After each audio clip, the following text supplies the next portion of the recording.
On débute par la séance extraordinaire du 15 décembre, 19h30. Madame Pierron, est-ce qu'il y a des changements à l'ordre du jour? Oui, M. le maire, il y a lieu de retirer le point numéro 4 de l'ordre du jour. Point 4 retiré. Alors, j'aurais besoin de quelqu'un pour proposer l'ordre du jour. Madame Jonca, Monsieur Hull. Alors, point numéro 2. On a un dévoilement spécial ce soir. Alors, chères citoyennes et chers citoyens, ce soir, nous procédons au dévoilement d'une œuvre de Mme Angèle Maltais, une femme belle et chaleureuse avec qui j'ai eu le plaisir de siéger au conseil municipal de 2003 à 2005.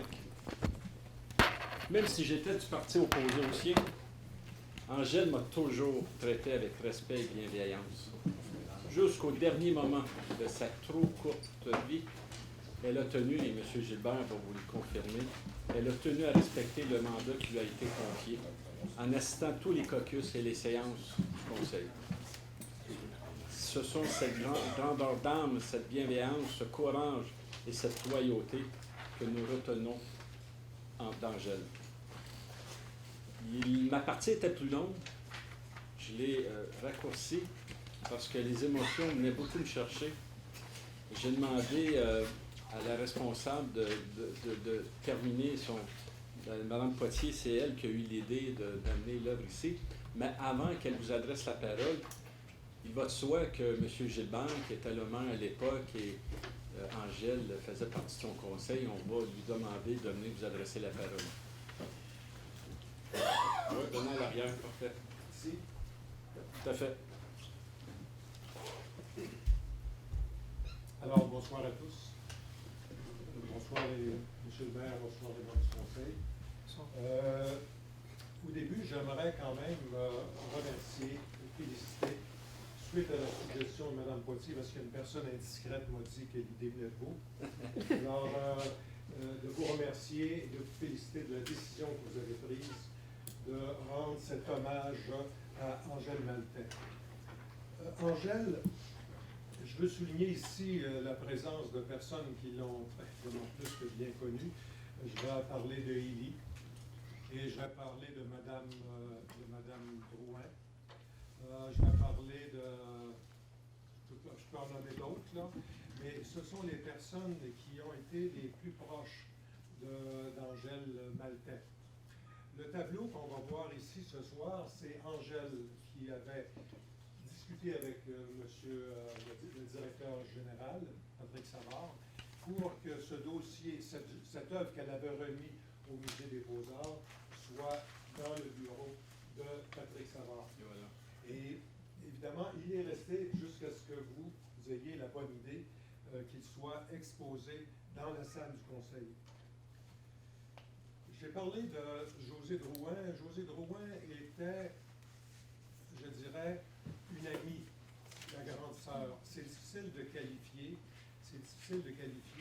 parce que Angèle, la fille d'Angèle, qui est maintenant la fille de Mme Drouin, parce que c'est une adoption, et Angèle a passé ses derniers jours chez Mme Drouin. Et c'est là que j'ai rencontré Angèle pour la dernière fois. Angèle était une personne, une grande artiste. On va le voir tout à l'heure. Était une grande artiste, mais c'était également une personne très intelligente, avec un regard éloquent, que ce soit de la joie ou que ce soit de la sévérité. On le voyait tout de suite dans son regard, avant même qu'on entende ses paroles. Alors, c'est une personne indépendante d'esprit. C'est-à-dire, pour elle, elle y allait selon ses convictions. Et c'est une qualité très grande pour un membre du conseil. Donc, c'était une grande conseillère municipale et, comme le disait M. Corriveau, elle nous a quittés beaucoup trop tôt. Alors, je ne vous retiendrai pas plus longtemps. Élie, je suis très content que tu sois ici. Alors, on s'est croisés également dans les derniers jours d'Angèle. Je garderai toujours un très grand souvenir d'Angèle et une petite anecdote. Du temps de M. Charbonneau, on a adopté un logo. Ouais. Et puis j'ai initié cette idée de logo, puis avec Jacques Boulet, on a créé ce logo qui était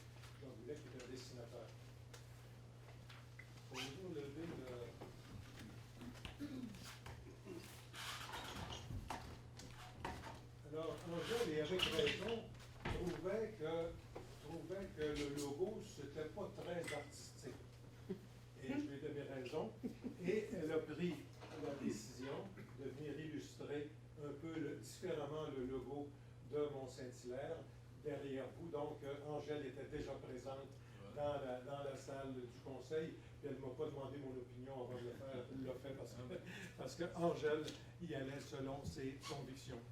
Alors, merci beaucoup. Et puis, merci pour tout ce que vous faites.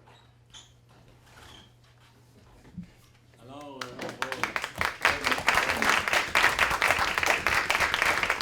avant de donner la parole à Mme Potier, effectivement, moi je me souviens, j'étais à la place de M. Dionne pendant les conseils, puis juste à côté, il y avait Angèle, et à chaque fois, elle me tapait dans le dos. C'était vraiment, elle était chaleureuse comme ça se peut pas. Je me souviens d'une période difficile, puis elle était là à côté de moi. Alors, Mme Potier, à vous.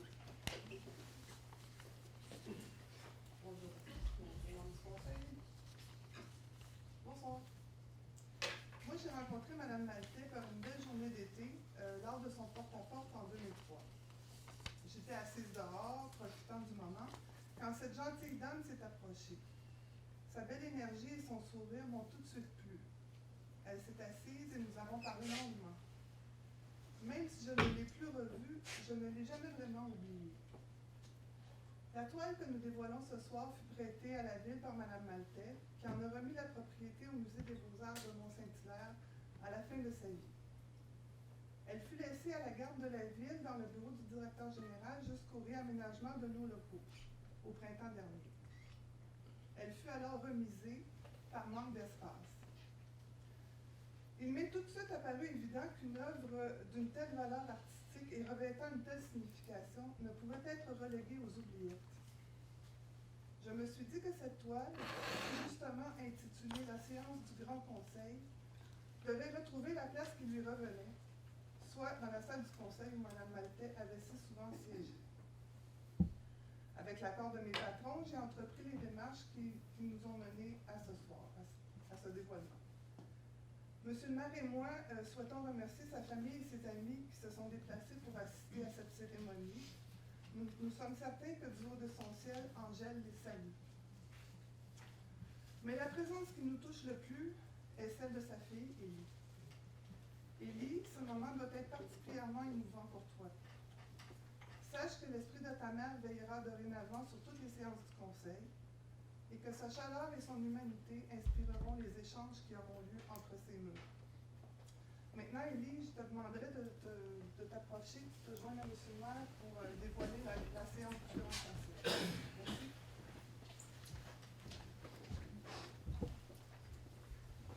Monsieur Dupin, si vous deviez venir avec nous. Merci. Alors, vous voyez pourquoi je voulais pas lire la fin? Hein? Vous voyez pourquoi je voulais pas lire la fin? Moi aussi, oui. J'avais fait ça. Il faut le lever. Oh, on l'a vu. Oui, c'est demandé, c'est laquelle. Wow, C'est bien. beau cadeau. Alors, on va prendre une photo.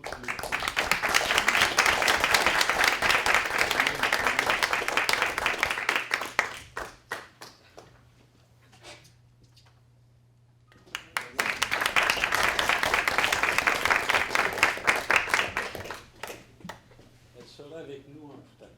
Ben, tant mieux. Un, deux. OK, alors on passe au point numéro 3, le programme de climat municipalité, Mme Pierron. Considérant que la ville de Mont-Saint-Hilaire a participé au programme climat municipalité du ministère du Développement durable de l'Environnement et de la lutte contre le changement climatique, considérant que la ville de Mont-Saint-Hilaire a réalisé un inventaire de ses émissions de gaz à effet de serre et un plan d'action afin de contrôler et réduire les taux d'émissions de gaz à effet de serre, considérant que le plan d'action pour la réduction de ces gaz à la ville de Mont-Saint-Hilaire a été déclaré conforme le 9 octobre 2014 par le ministère, considérant que ce ministère exige une copie certifiée d'une résolution adoptée par le Conseil de la ville, ratifiant la mise en œuvre du plan d'action visant la réduction des gaz à effet de serre. En conséquence, il est proposé que la ville de Mont-Saint-Hilaire s'engage à mettre en place des actions énumérées dans le plan d'action visant la réduction des gaz à effet de serre suivant l'échéancier donné, réduire de 20% d'ici 2020 ses émissions de gaz à effet de serre corporatives par rapport à l'inventaire des émissions de gaz à effet de serre de 2010 selon le rapport du consultant YHC Environnement est déclaré conforme par le ministère, réduire de 7%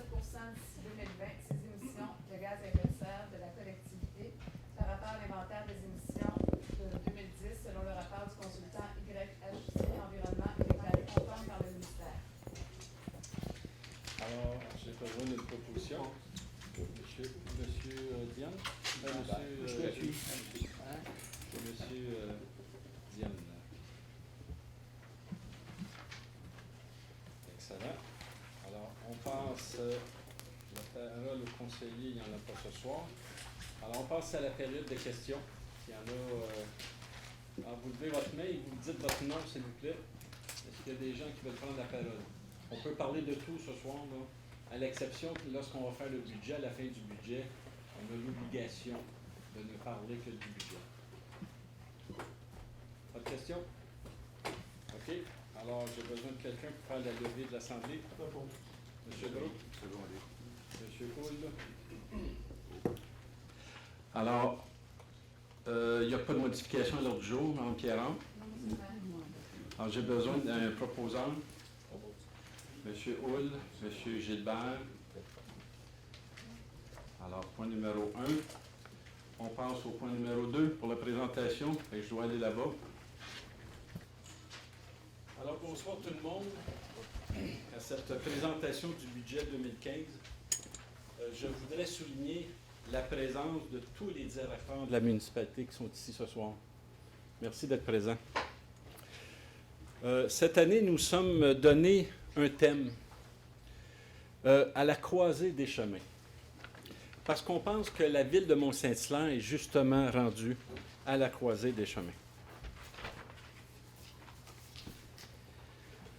Avant de parler du budget, il est important de se rappeler la mission de la ville. Alors, la mission de la ville de Mont-Saint-Hilaire est d'offrir des services de proximité et améliorer de façon durable et sur tous ses aspects la qualité de vie des citoyennes et citoyens, notamment en promouvant les arts, la nature et le patrimoine, dans le respect de la capacité financière et humaine de l'organisation. Je pense que du côté art, en 2014, là, on était assez gâtés avec le 150e anniversaire d'Audias-le-Duc.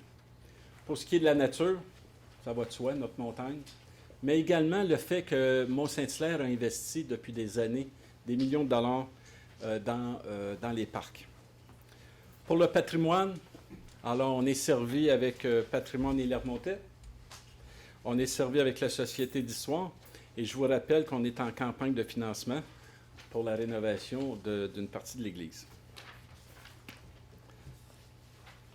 Avant de parler de budget, voyons ensemble les enjeux financiers du passé.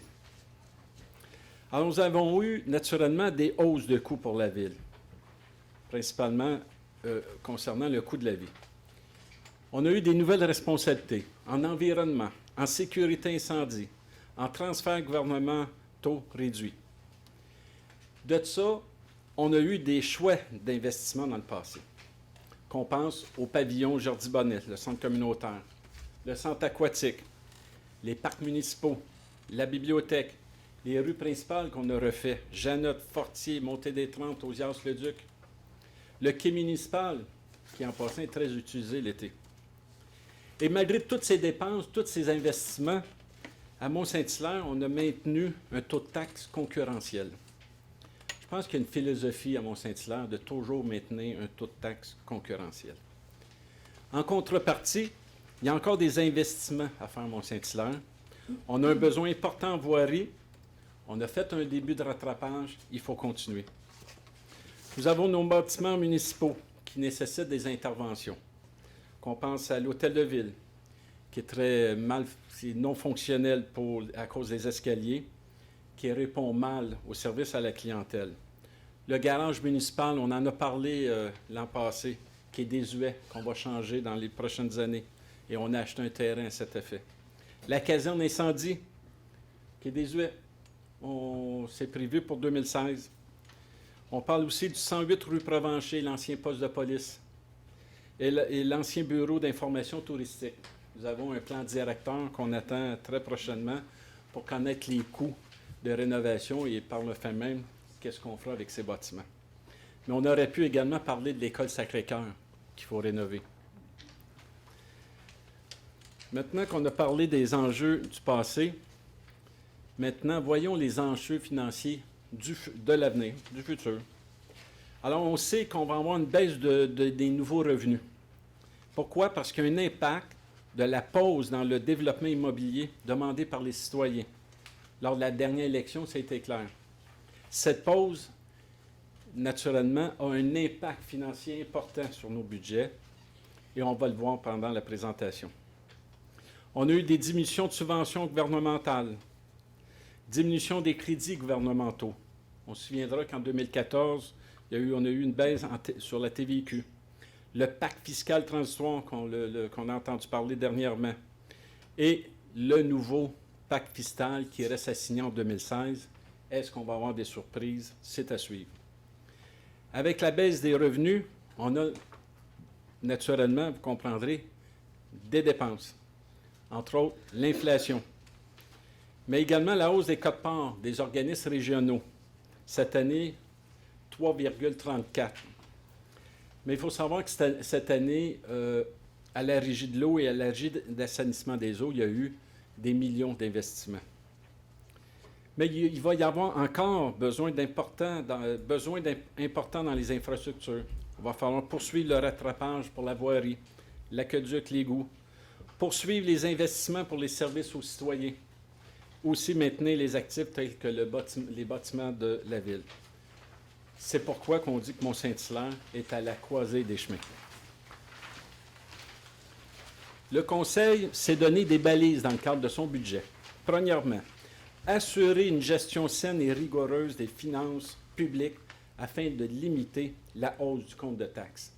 Nous avions formé un comité d'analyse du budget qui était composé par M. Brault, M. Côté, moi-même et naturellement Mme Lapam, M. Mekra. Alors, on a mis beaucoup d'heures à analyser les budgets et en plus des rencontres avec tout le conseil municipal au complet.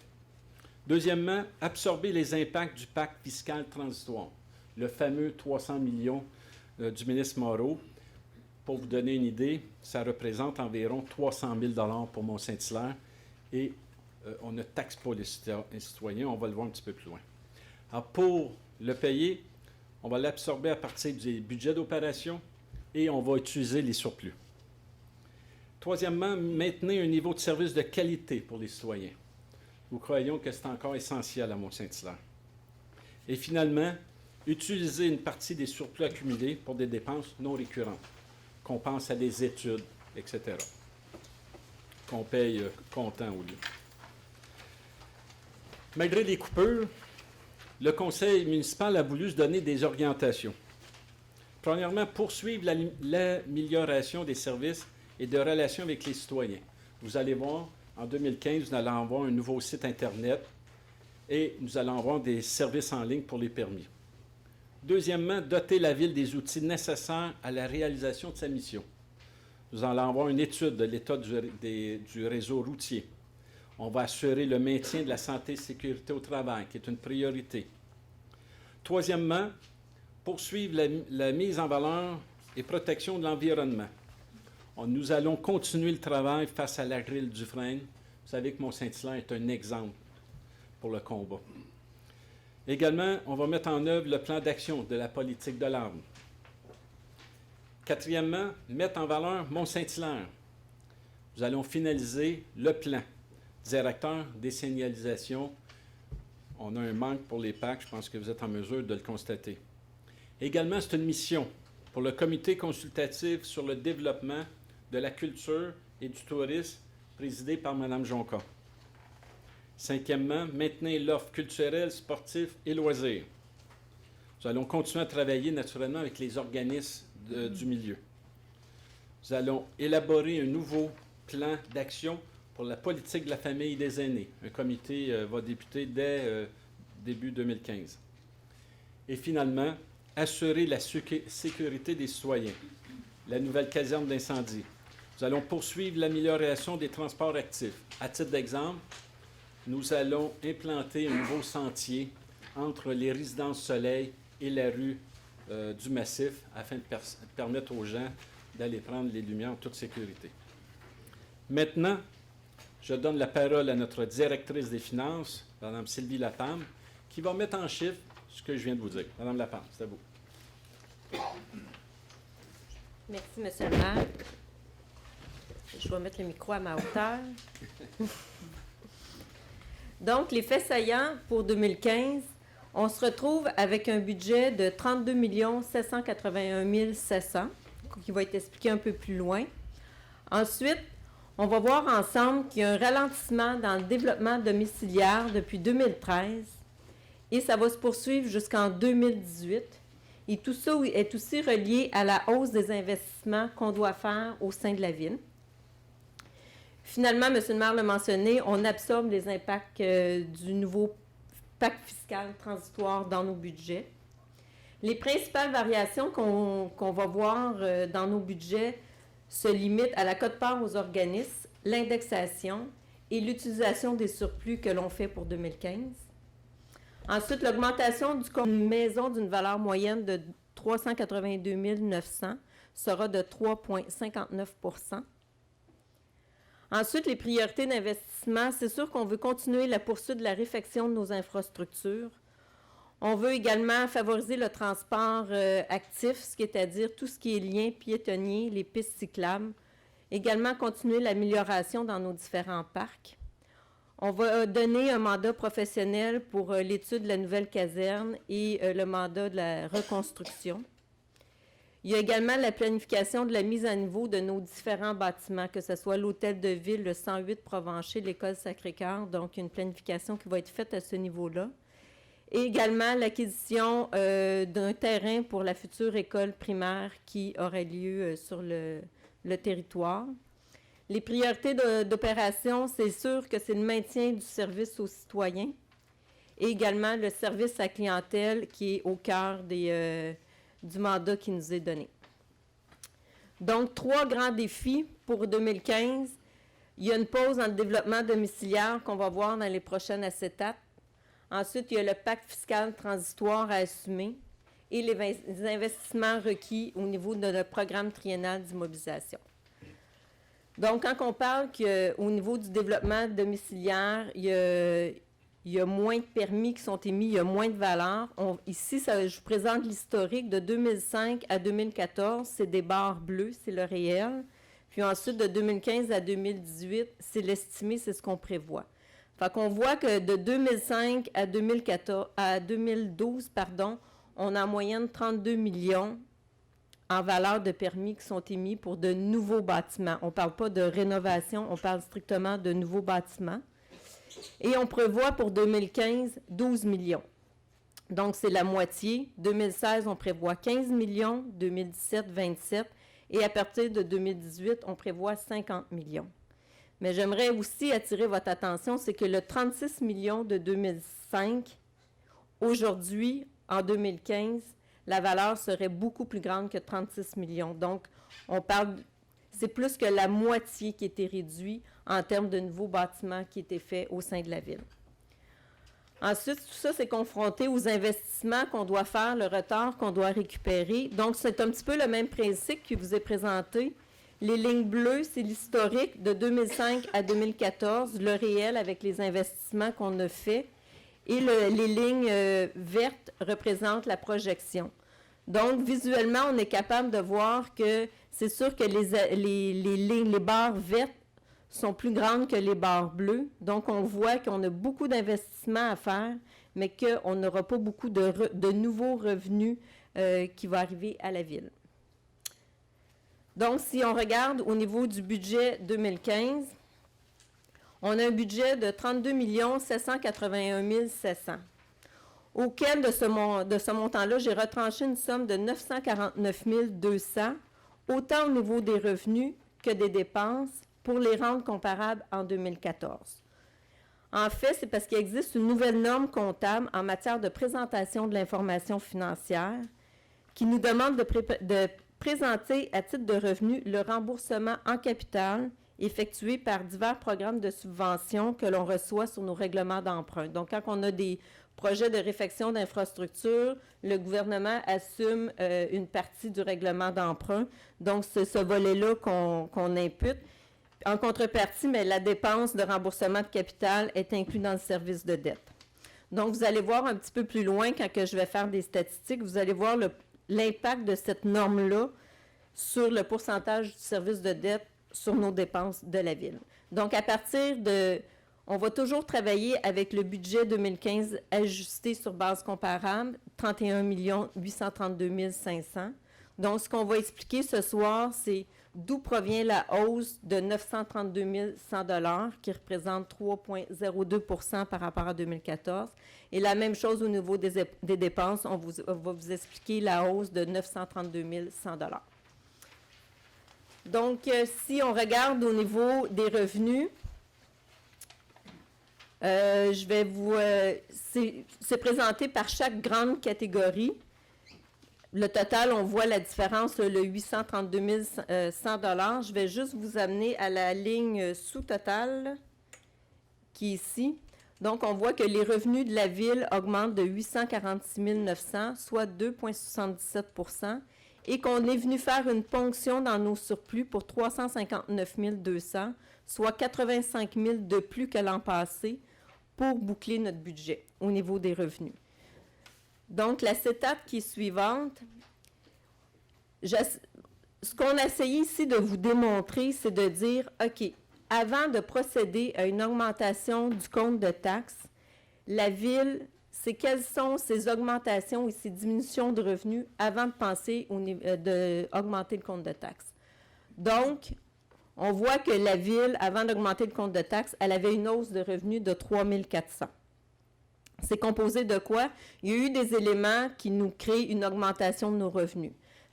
Entre autres, les nouvelles valeurs qui sont portées au rôle, pour l'an prochain, on en a pour 152 800. Donc, des nouveaux revenus avec de nouveaux bâtiments ou des ajustements qui ont été faits, des rénovations, ça nous procure uniquement 152 000 de revenus additionnels. Ensuite, dans les camps de jour, on a travaillé au niveau de la tarification. On demeure toujours concurrentiel par rapport aux autres villes, mais il va y avoir une hausse dans les camps de jour. Donc, ça crée des revenus additionnels. Ensuite, la quote-part de la bibliothèque pour Otterburn Park, il y a une quote-part également pour 23 400 de revenus additionnels. Et au niveau du service d'entraide incendie, des revenus supplémentaires de 19 500. Donc, on peut dire que sur 31 millions de budget, des nouveaux revenus pour la ville, il y en a pour 221 900. Par contre, il y a des éléments par rapport à l'année passée qu'on a une diminution. Les tenants de lieux de taxes, une diminution de 49 600 qui provient du pacte fiscal transitoire que le gouvernement a enlevé cette bonification-là sur les tenants de taxes. Ensuite, l'an dernier, les surplus de la CITVR, on savait qu'il y avait une ristourne qui était pour être faite au sein des municipalités. Cette année, on n'a pas vent de ça, donc c'est sûr que c'est une diminution par rapport à l'année passée. Ensuite, on vous a mentionné qu'il y a une baisse au niveau des permis qui sont émis, donc naturellement, il y a une baisse au niveau de la valeur des permis en dollars pour obtenir le permis pour 25 000 $. Ensuite, les subventions au niveau des matières recyclables, il y a une baisse de 54 000 $ qui provient de principalement deux choses. C'est que le ministère, maintenant, calcule que dans notre bac de recyclage, il y a certains éléments qui ne vont pas au recyclage, donc ils ne subventionnent pas 100% de notre bac. Et également, si vous vous rappelez, l'année passée, dans votre compte de taxes, la tarification au niveau des ordures, il y avait eu une baisse de coûts. Donc, c'est sûr que s'il y a une baisse de coûts, il y a une baisse aussi au niveau de la subvention. Et ensuite, on perd la subvention sur le développement culturel de 17 500. Donc, on a quand même, avant de tourner la page de notre calendrier, on a quand même perdu 206 000 de revenus. Et il y a d'autres éléments là, de perte de revenus pour 12 000. Ce qui fait qu'avant de procéder à une augmentation de compte de taxes, la Ville seule, ses revenus augmentaient de 3 400. Donc, c'est sûr que pour assumer les quotes-parts des organismes, assumer l'indexation, il n'y avait pas d'autre choix que d'aller jouer avec la taxation. Donc, ensuite, il y a l'augmentation de la taxe foncière qui va procurer des revenus additionnels pour 818 500. Au niveau de la tarification, il y a une légère augmentation au niveau de la tarification qu'on va voir un peu plus loin de 1,17 qui procure des revenus additionnels de 25 000. Et ensuite, l'appropriation de surplus de plus que l'an passé pour 85 000. C'est ce qui vient expliquer ici la variation des revenus de 932 100 $. Maintenant, si on parle au niveau des dépenses, ici, au niveau des dépenses, c'est chacun des services. Puis on peut considérer que ces dépenses-là, c'est les dépenses qui sont plus sur le contrôle de la municipalité. Donc, pour le budget 2015, on parle des dépenses de 18 479 000 par rapport à 2014 à 18 120 000. Donc, une augmentation des dépenses de 358 500, soit 1,98 %. Donc, les dépenses qui sont sous le contrôle de la Ville, il y a une augmentation en bas du 2 %. Et j'aimerais attirer votre attention sur l'aménagement du territoire et l'environnement, une augmentation de 168 600 $. Donc, eux vont avoir beaucoup de travail sur la planche parce que suite à l'adoption du règlement de concordance concernant le PEMAM, bien, le service de l'urbanisme, il devra revoir le plan d'urbanisme. Il devra procéder également à la refonte de la réglementation. Puis, on va également mandater des professionnels concernant le plan de développement de la ville dans les différents secteurs, que ce soit sur le site du camping et garage actuel ou encore dans la zone A16. Si on poursuit, au niveau des organismes régionaux, il y a une augmentation par rapport à l'an passé de 270 900, soit 3,34 %. Et au niveau du service de dette, c'est les investissements qu'on fait au sein de la Ville. Il y a une augmentation importante du service de dette par rapport à 2014 pour 302 700, soit 6,49 %. Donc, le total des dépenses augmente par rapport à 2014 de 932 000, 3,02 %. Donc, oups, il me manque une... Il me manque... Non, c'est là. Ah, OK, pardon. Je connais trop mes présentations. Donc, si je vous explique en 4 éléments l'augmentation des dépenses, il y a 4 grands items à retenir. L'augmentation des quotes-parts aux organismes qui représente 3,34 % pour 270 000. Maintenant, la masse salariale, les ententes de travail au sein de la Ville, c'est une augmentation de 2,26 %, soit 212 000. Ensuite, je vous mentionnais le service de la dette, une augmentation de 6,49 % pour 302 700 $. Et ensuite, toutes les autres dépenses au sein de la Ville et l'indexation, une augmentation de 0,86 % pour 146 200.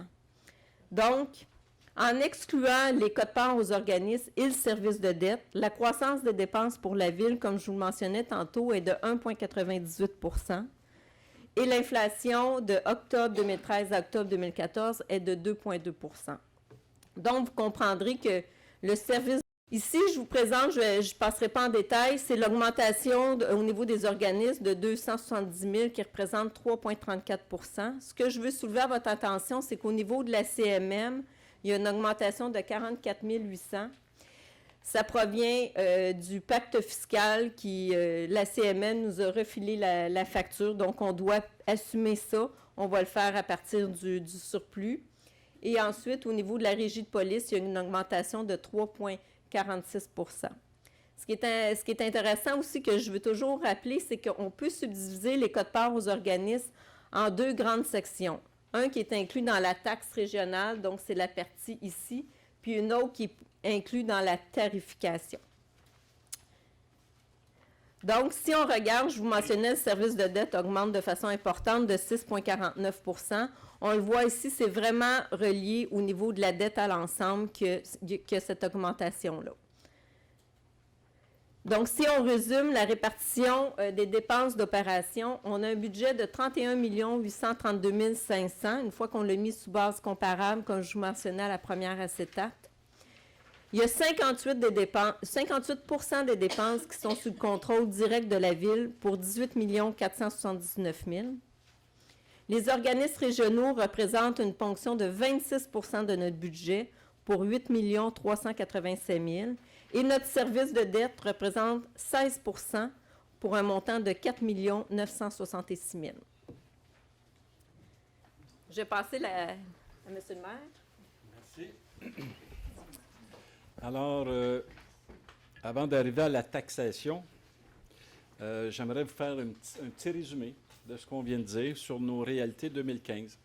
Alors, on a vu qu'on n'avait aucune hausse de revenus, à peine 152 800 de revenus sur les nouvelles valeurs. Alors, c'est très bas comparativement aux années passées. On a une perte de revenus, plusieurs éléments, subventions, permis, tenant lieu de taxes. Alors, imaginez une augmentation nette de revenus Mme Lapalme le dit, de seulement 3 400 sur un budget de 31 millions. C'est pas beaucoup. Après ça, on a parlé d'absorption importante des impacts du pacte fiscal transitoire. Alors, la réduction du crédit remboursable de la TVQ qui passe de 62,8 à 50 %, qui représente environ 100 000 $, qui va être absorbé complètement dans le budget des centres de responsabilité sans toucher au service des citoyens. Ça, c'est très important. Une autre partie de l'impact fiscal va être également payée par les surplus, comme Mme Lapalme l'a expliqué. Autre réalité, les affectations de surplus. On va payer le service de la dette relié à l'acquisition du terrain du futur garage. À l'époque, lorsqu'on avait fait l'annonce, on avait mentionné que le service de la dette pour le nouveau garage serait assumé par les surplus, jusqu'à temps qu'on développe. Les dépenses taxées en 2014 et reportées en 2015. Alors, les projets 2014, là, qu'on n'a pas pu réaliser, puis qu'on va réaliser en 2015, va être payé à partir des surplus. Et finalement, des dépenses non récurrentes. Comme je vous disais, des études, des consultants qu'on pourra engager, là, entre autres dans le PEMAD, qu'on va payer à même les surplus. Alors, je redonne la parole à Mme Lapalme pour vous parler de la taxation. Merci. Donc, si on regarde au niveau du taux de taxe, l'an passé, on était à 0,6496 du 100 $ d'évaluation. Et là, on va être à 0,6767 du 100 $ d'évaluation. Si on regarde la composition du 0,6767, on peut le subdiviser entre la taxe régionale, qui est plus sous le contrôle de la ville, 0,4913, et la taxe régionale, qui est 0,1854. C'est la taxe régionale. Tantôt, je vous mentionnais, il y a une partie qui est comme dans la taxe régionale, l'autre, c'est dans la tarification. On parle juste de la portion qui était dans la foncière, pardon. Donc, on peut voir aussi par rapport à l'an passé qu'il y a une légère augmentation du poids de la taxe régionale dans notre taux de taxation. Au niveau de la tarification, une hausse globale de 7 $. Donc, au niveau de l'eau, on était à 267 $ en 2014, 272 $ pour 2015, soit une augmentation de 5 $. Et au niveau de l'assainissement des eaux, une augmentation de 2 $. Ensuite, si on regarde, on fait la simulation avec la maison, la résidence unifamiliale moyenne à Mont-Saint-Hilaire, c'est 382 900 $. Donc, on voit qu'au niveau de la taxe foncière générale, il va y avoir une augmentation de 4,17 $. Puis au niveau de la tarification, il y a 7 $ d'augmentation, soit 1,17 $. Donc, la maison moyenne, en 2014, payait 3 083,32 $ de taxes et en 2015, paiera 3 194,8 $, soit une augmentation de 110,76 $, représentant une 3,59 % d'augmentation. Maintenant, si on a fait le scénario en regardant une résidence d'une valeur de 250 000, quelle était sa variation au niveau de son compte de taxes? Donc, la maison d'une valeur de 250 000 va avoir une augmentation de son compte de taxes de 75 $, soit 3,37 % La maison qui vaut 500 000 $ aura une hausse de 3,71 % et la maison valant 800 000 $ aura une augmentation de 3,86 %. On a regardé à Mont-Saint-Hilaire quel était le pourcentage des maisons qui étaient en dessous du 382 900. Donc, il y a près des 2/3 des résidences que leurs valeurs sont en bas de 382 900. Donc, ça veut dire que le 2/3 des résidences vont avoir un compte de taxe, une augmentation moins élevée que 3,59 %. Maintenant, si on regarde, finalement, c'est comme un sou, ça, la répartition du 49,13 sous, qui est la taxe générale de base à la ville, ça vient expliquer par secteur combien ça coûte. Donc, si j'en fais juste quelques-uns avec vous, on va voir que sur le 49 sous,13, il y en a 11,7 qui va au service de la dette. Donc, la personne qui a une résidence de valeur moyenne de 382 900 paie sur son compte de taxes 449 $ au niveau du service de dette. Si on regarde au niveau des travaux publics, on paie sur le 49 sous, il y en a 8,3 sous qui sert aux travaux publics. Et pour la résidence moyenne sur son compte de taxes, c'est 319 pardon. Donc, c'est un peu comme ça que le tableau fonctionne. Ensuite, si on regarde au niveau des organismes, donc toujours pour la résidence avec la valeur moyenne de 382 000, sur son compte de taxes, au niveau de la CIT, elle va payer un montant de 232 $. Et par exemple, au niveau de la régie de police, elle va payer un montant de 386 $. Donc, la personne, sur son compte de taxes, il y a une valeur de 709,90 $ qui va au niveau des organismes pour celle qui a une résidence moyenne. Donc, maintenant, si on regarde, on vous parlait de tous les investissements qu'il y a à faire au cours des prochaines années. Donc, ici, c'est le plan triennal d'immobilisation pour 2015, 2016, 2017. Donc, on voit que globalement, en 2015, il y a des investissements prévus pour 12 598 000. En 2016, 15 512 000. Et en 2017, 11 182 000. Donc, vous pouvez voir qu'il y a beaucoup d'investissements à faire au niveau de la ville pour les prochaines années. Donc, le prochain tableau, c'est qu'on reprend les mêmes totaux qu'à la page précédente, mais ça va être subdivisé en chacune des grandes catégories avec leur mode de financement. Donc, on va voir que sur les investissements, par exemple, en 2015, sur le 12 598 000, on en a 6 millions qu'on va aller en emprunt à l'ensemble pour ces investissements-là, qui représentent 48 %. Par contre, on va avoir des subventions par le gouvernement sur 20 ans pour 2 800 000 et d'autres subventions pour 1,2 million.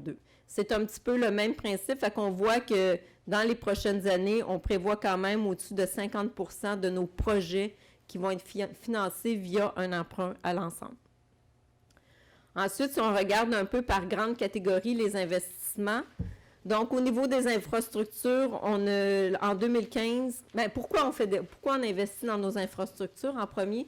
Bien, c'est pour maintenir nos investissements en infrastructure afin de ne pas augmenter le déficit d'entretien et permettre également une équité intergénérationnelle. C'est sûr qu'on ne veut pas taxer les enfants pour des besoins qui sont aujourd'hui, puis bien sûr de maximiser les subventions gouvernementales.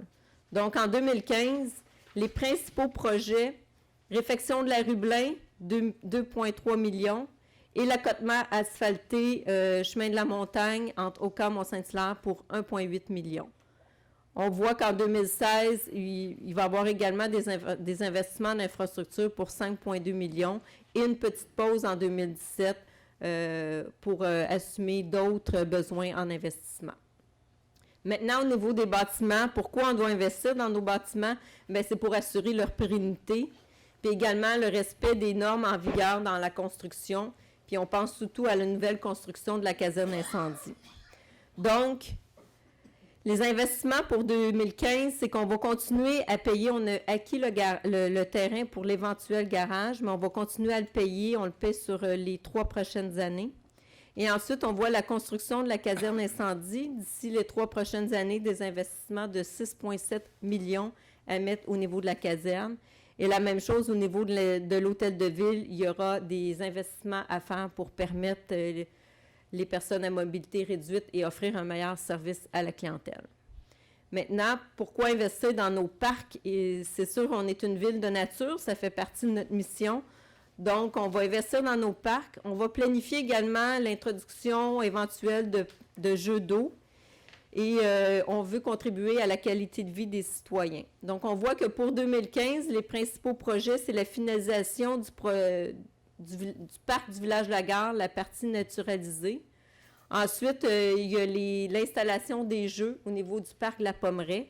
Et ensuite, en 2016, on voit l'introduction là, du jeu d'eau qui va être effectué au parc de la Gare. Maintenant, pourquoi investir dans les équipements matériels roulants? Bien, c'est sûr qu'il faut maintenir à jour nos équipements, il faut assurer leur fonctionnalité, puis il faut respecter aussi les normes. Donc, en 2015, notre autopompe est en fin de vie. Elle a passé sa date d'échéance. Donc, il y a un investissement de 580 000 à faire l'an prochain pour une nouvelle autopompe. Maintenant, si on regarde l'évolution de la dette, vous comprendrez qu'on a beaucoup d'investissements, ça va avoir une répercussion sur la dette.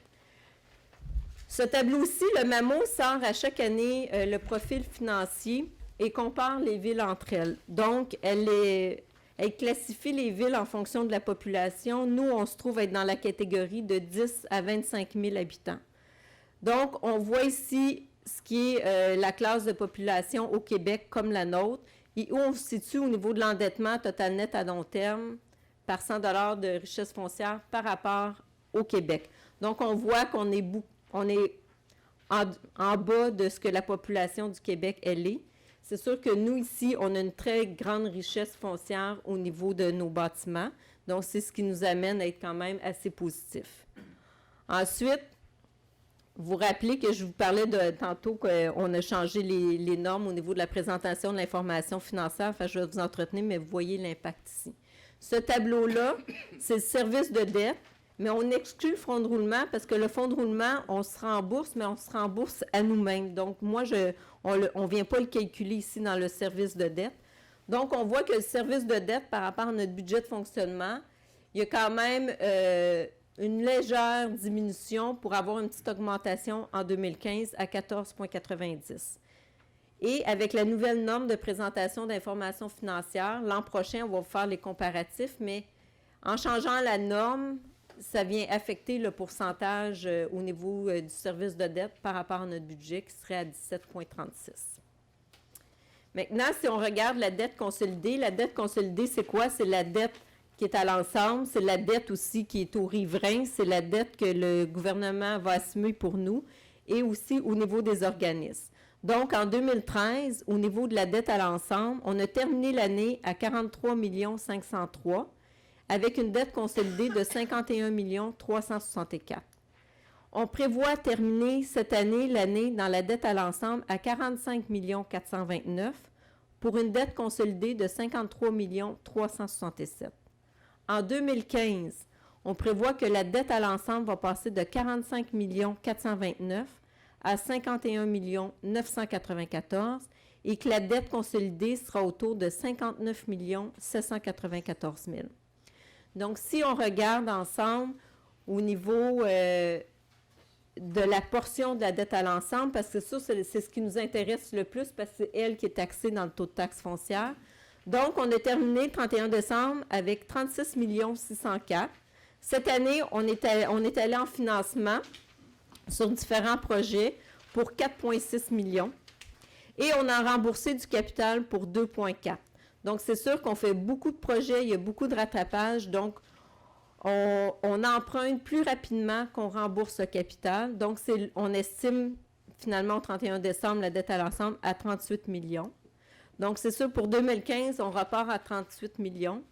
On pense aller en financement, c'est sûr, ce sont des estimés, mais aller en financement pour 7 millions l'an prochain.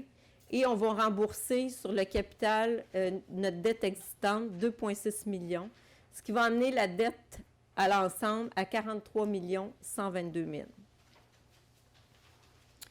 Je passe la parole à M. le maire.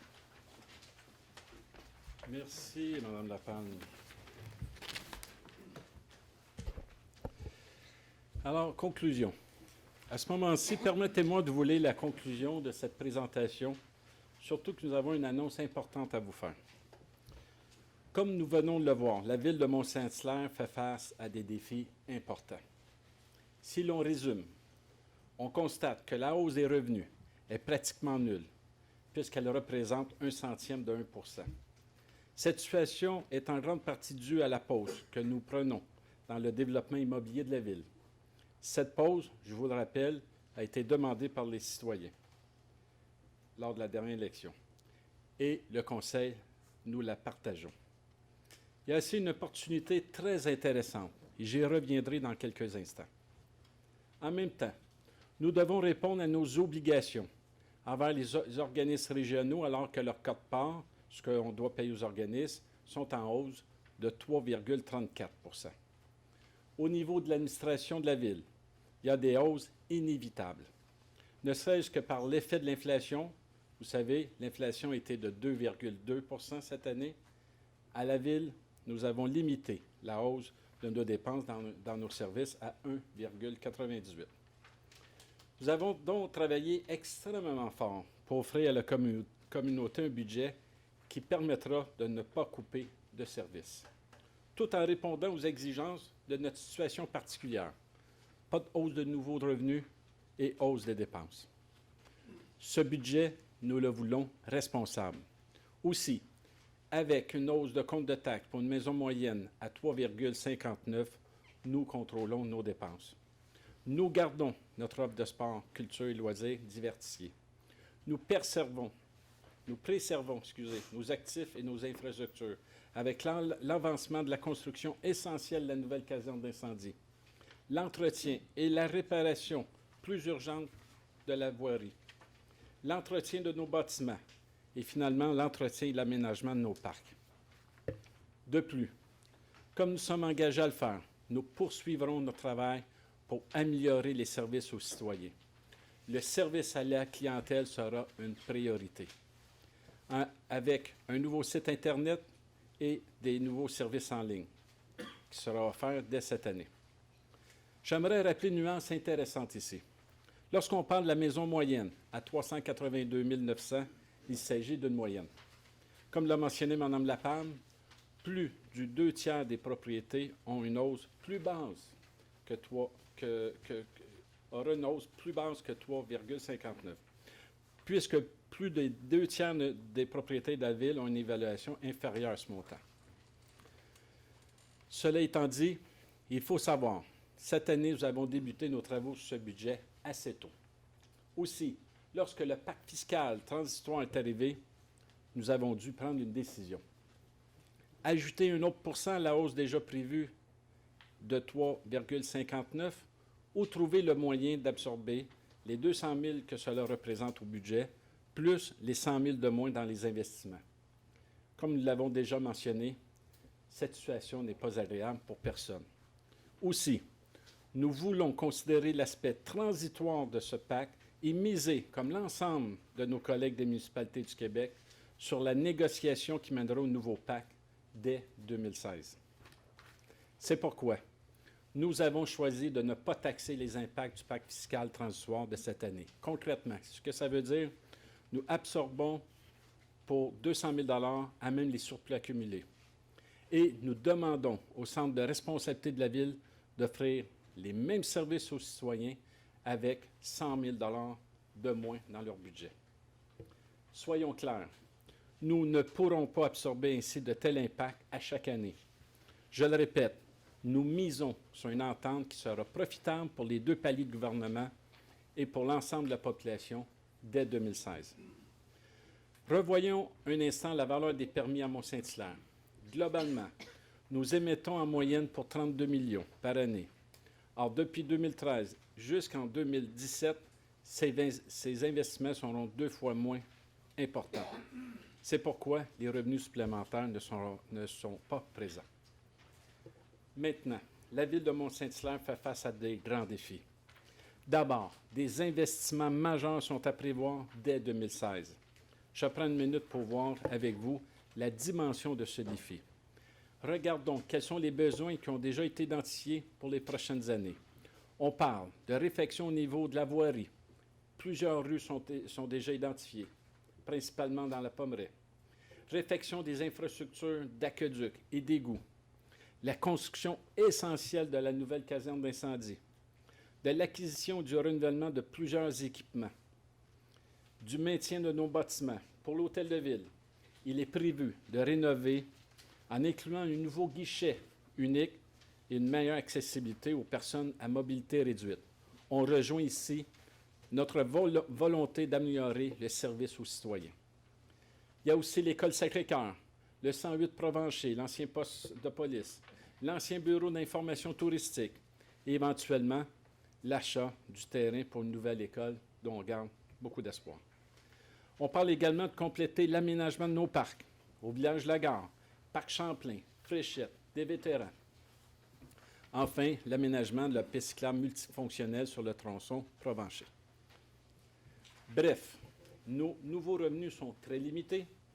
Nous devons assumer des hausses de coûts et comme nous venons de le voir, nous avons d'importants besoins en immobilisation. De plus, je le répète, car c'est très important, La pause dans le développement immobilier de notre ville a été demandée par les citoyens et le Conseil partage cette demande. Cette pause nous permettra de faire les meilleurs choix possibles. C'est pourquoi nous devons, ensemble, nous questionner sur la manière dont nous voudrons développer notre ville. Nous devrons faire en tenant compte des orientations du 21e siècle et dans le cadre du PEMAD, le Plan métropolitain d'aménagement et de développement. Il y a donc un rendez-vous collectif qui se présente à notre communauté. Alors, voici l'annonce importante. Le Conseil souhaite mettre en œuvre un processus consultatif en 2015 avec les citoyens. Les enjeux seront ceux de la qualité de vie de Mont-Saint-Hilaire, les investissements financiers collectifs et les impacts fiscaux qui en découlent. Nous échangeons sur l'offre de services aux citoyens et sur les besoins en immobilisation. Évidemment, le développement du territoire sera au cœur de ce processus consultatif. Nous travaillons présentement à établir les modalités de cet important exercice collectif jamais vu à Mont-Saint-Hilaire. Soyez assurés que tous les citoyens seront informés de ces modalités ainsi que des thèmes qui seront discutés. Nous sommes à la croisée des chemins, inspirés par nos bâtisseurs. Je suis certain que nous prendrons les meilleures orientations pour notre communauté et les générations à venir. Je vous remercie. J'invite le Conseil à aller en avant. On va passer les résolutions.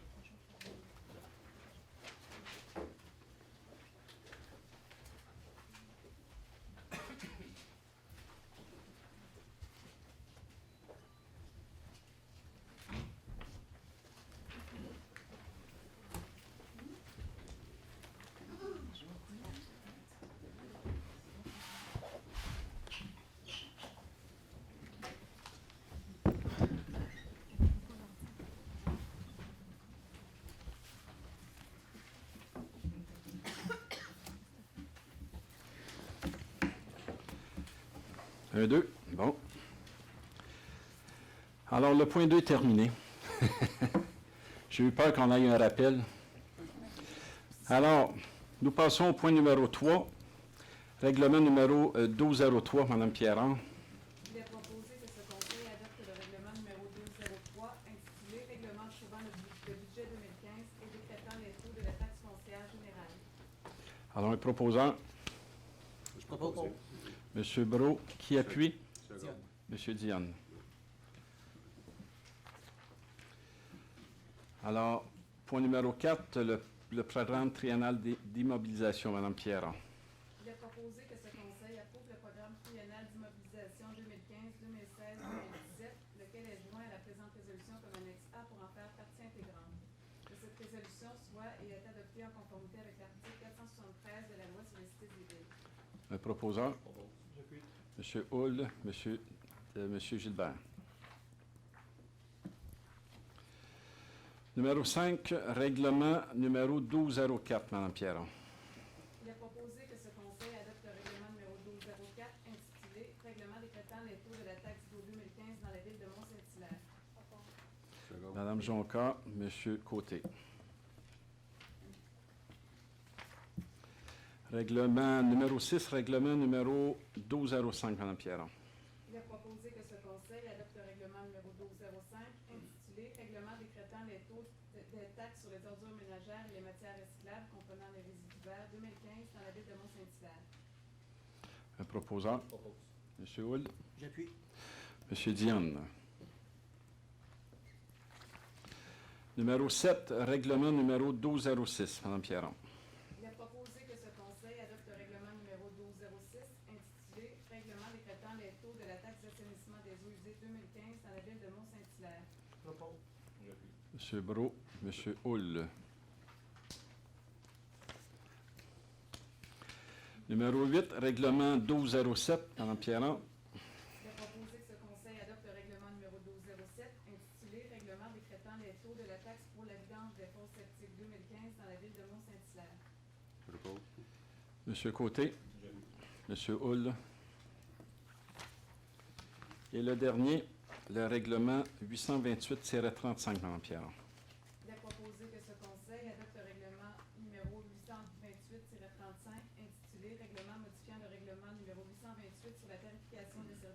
municipaux pour l'année 2015. Je propose. Monsieur Dionne, Second. Monsieur Côté. Parfait. Alors, avant d'arriver à la période de questions, je voudrais remercier tous les employés de la Ville pour leur collaboration dans le budget. Ça n'a pas été une année facile. On a dû faire beaucoup de sacrifices, mais on y est arrivé. Je veux remercier principalement Mme Lapalme et Mme Bousquet. Je les ai vus travailler fort. Je pense que vous allez mériter des bonnes vacances à Noël, vous. Mais tous les autres aussi. Alors, nous passons à la période de questions. Vous levez la main, puis je peux vous demander des noms si je vous connais pas. Monsieur Bernard, ça c'est sûr. Est-ce qu'il y a d'autres questions? Ne vous gênez pas si vous avez des questions à la fin, là, vous m'avisez, puis on va y aller. Monsieur Bernard.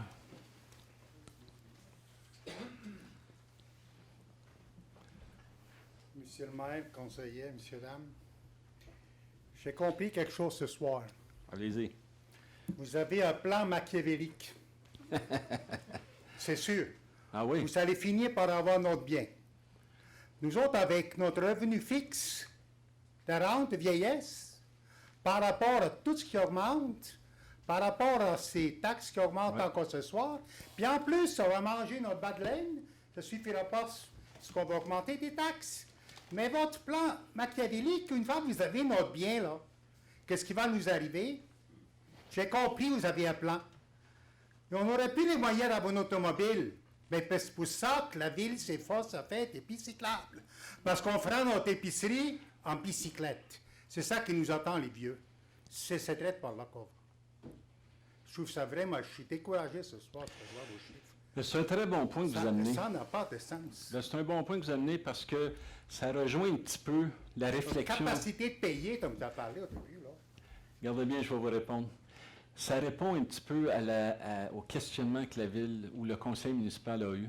C'est-à-dire que vous avez vu la baisse de revenus, la hausse des dépenses, les investissements qu'on doit faire. Et ça nous a amené à dire il faut aller plus loin dans notre réflexion. Il faut rencontrer les citoyens. On va tout mettre sur la table, on va discuter, on va échanger, puis on va trouver des solutions pour l'avenir. Et idéalement, on le fait tous ensemble. Alors, dès 2015, là, il est prévu d'avoir des soirées de consultation sur les finances. Aussi sur le développement, ça, c'était déjà prévu avec notre comité consultatif sur le paiement. Là, c'était prévu que le comité devait rencontrer les citoyens pour le développement. Mais on va aller plus loin. On va le faire aussi pour les finances de la Ville. Il y a un an, ici, vous nous avez promis que vous allez régler le problème qui est tout à fait incroyable et absolument pas justifié, nous charger pour la fosse septique. Pour vider notre fosse septique, il faut payer à part. Pendant ce temps-là, nous payons pour toutes les autres de la ville. C'est incongruité, c'est inimaginable. Mais vous ne trouvez pas de solution. Il y a un an, vous avez réfléchi. Non, il y a un an, vous avez promis, on va résoudre ce problème-là. Un an plus tard, on est pareil. C'est-à-dire qu'on vous a dit l'an passé qu'on était pour regarder cette situation-là qui est très complexe, très, très complexe. Et on l'amènera lors de la consultation. On le regardera. Mais à ce moment-ci, effectivement, c'est le statu quo pour cette demande-là. On n'a pas trouvé de solution en ce moment-ci. Vous vous souvenez de la dernière réunion de MRC, je vous ai posé une question sur le financement de la police. C'était pareil, on va y penser, mais ça n'entendrait pas. Ah, la police, c'est une autre affaire. Hein. Là, on est garanti pour un an. Ça, c'est officiel. Mais après ça, il va y avoir une nouvelle régie. Et ça va te demander quelles les conséquences de ça. On a une petite idée. On parle de, je pense que c'est tout près de 2 % d'augmentation là, en réduisant 13 villes. Mais il va peut-être avoir d'autres choix également, mais ça, c'est encore loin. En conclusion, je suis découragé. C'est pas que vous avez compris. Découragez pas, M. Bernard. M. Ledoux.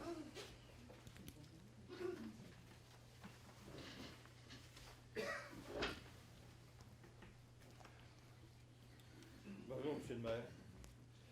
Concernant les infrastructures pour la rue Blaine de 2 396 000, Oui. Est-ce que c'est la responsabilité de l'ensemble de la ville ou la responsabilité du projet, le montant total du projet? Ben, je pense que vous étiez à la rencontre. On vous a expliqué On que... n'a pas eu tellement d'informations, puis on vous a demandé une 3e réunion. Non, je m'excuse, on parle du budget. D'accord. On n'a pas eu Vous savez, non, je vais vous répondre. Alors, il y a uniquement, M. McClure, corrigez-moi si je me trompe, il y a uniquement un pourcentage qui est de 25% pour les infrastructures. Tout le reste, c'est payant l'ensemble de la population. Comme toutes les rues, c'est le cas à chaque fois.